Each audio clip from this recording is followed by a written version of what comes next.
meditative state of cycling. At first, you look down and what you get to see is just your front wheel going round and round on the concrete floor. And you pull yourself short and you just think, do you know, for the last 20 miles or so, I haven't got a clue what scenery I've passed. Don't remember any of it because your mind just drifts into past life. Things that happen to you that you've never really thought about, but you remember them in such detail. It's unbelievable. I remember sitting with friends and people walking exactly as it was. It's all still with me.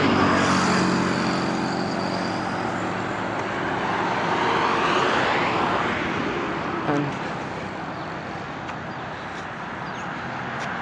when the book was talking about finding a walled environment where there isn't prying eyes, and ideally you need to be completely isolated in order to reach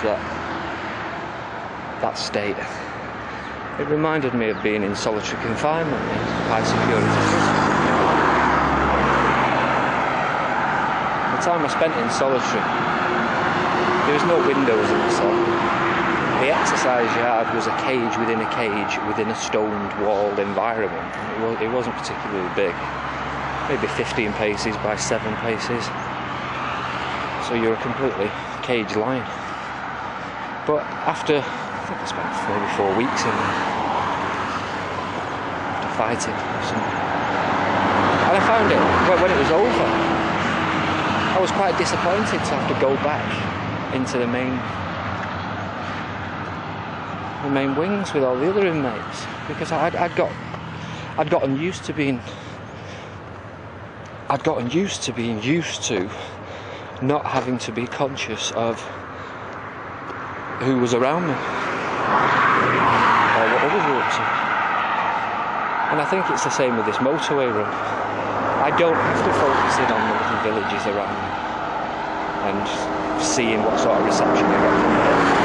Be it, hello, Cambodia, which I adored, with Bob Geldof moments, to the Indochina communist part where no fuck would even look at me, and I just felt really downtrodden. But here, no, this is completely meditative state. Meditative.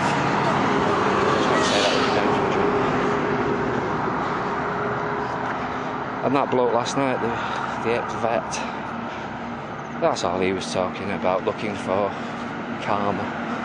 And he found it in the stars in the sky. Very much so. But it all makes sense in a fucking nutty sort of way. And it's a beautiful quality that you can't always get, and you do need that. Hence, people who go to spas, go and whack a ball.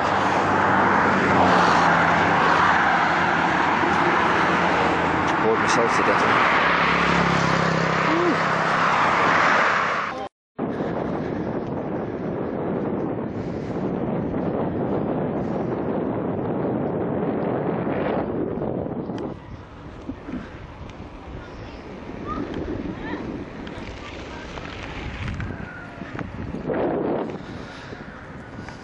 Basically combing, as you know from the map, we're combing the Lao border here now.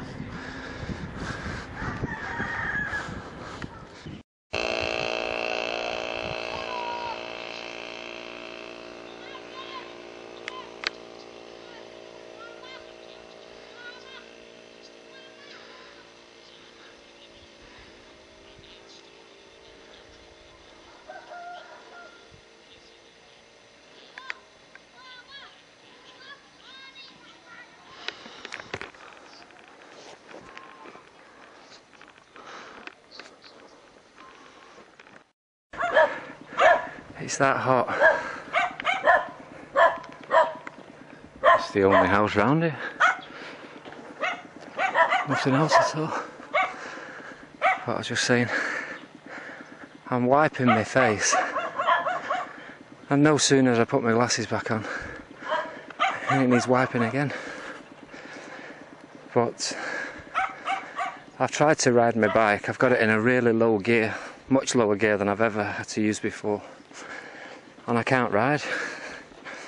I'm actually wobbling from side to side. I've physically dropped the bike twice in the last half an hour. I sat down before at the side of the road, but you just got to keep going. I sat for 10 minutes, but I can hardly hold on to the bike because there's that much sweat on my hands. Just drip, drip, drip.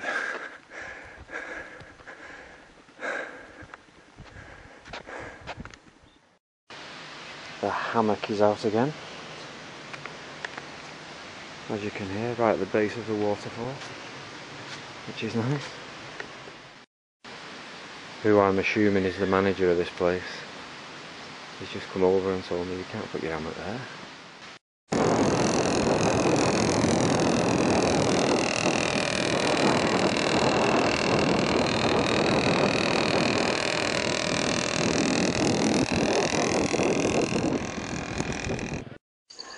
Okay, map reading time.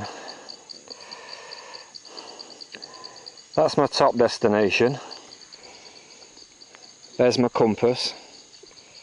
So we're going southeasterly. And there's confirmation of similar to what's written down.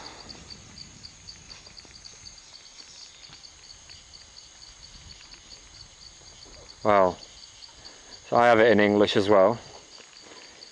But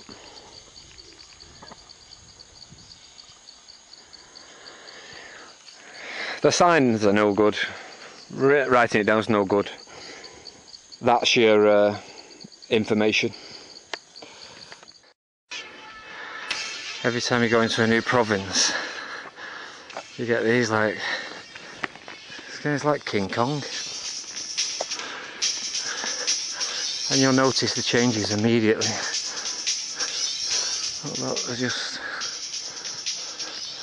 There may or may not have been a gate here at some point.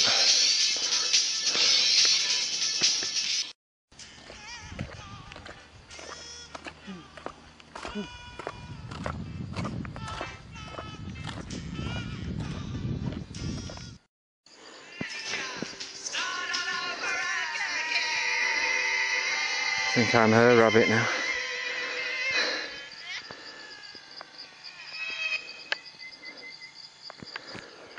Still twisting up.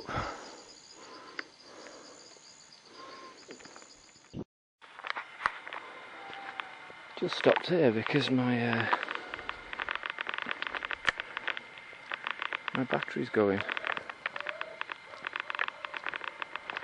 on my iPod, and that's the first time it's ever happened, so I'm wondering if the connection to the solar cell is rusted up.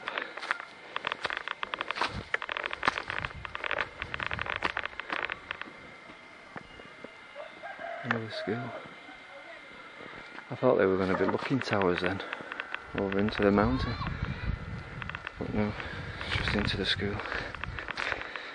But I hope I have to get some sandpaper, I think, because it's definitely rusty, because I've got it attached to my camel pack, and where I fill it in with water, it's just where the apple lead connects to the